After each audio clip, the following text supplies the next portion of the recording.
Hello people, hello everyone. Thanks again for watching. So for today's video, I'll be showing you the Hanoi Sky Lotte observation deck. So we booked our ticket through Klook.com for admission only. That is 484 pesos.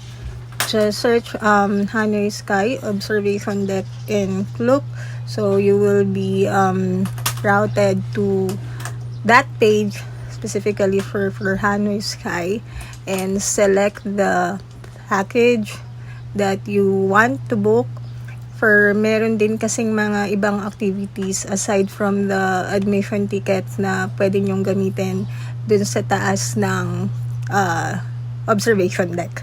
Okay, so this is just a glimpse of the observation deck para hindi masyadong ma-spoil kung ano yung makikita nyo dito sa observation deck ng Lotte. So, thanks for watching. If bago lang kayo sa Klook, please use my code to get a discount. Thank you!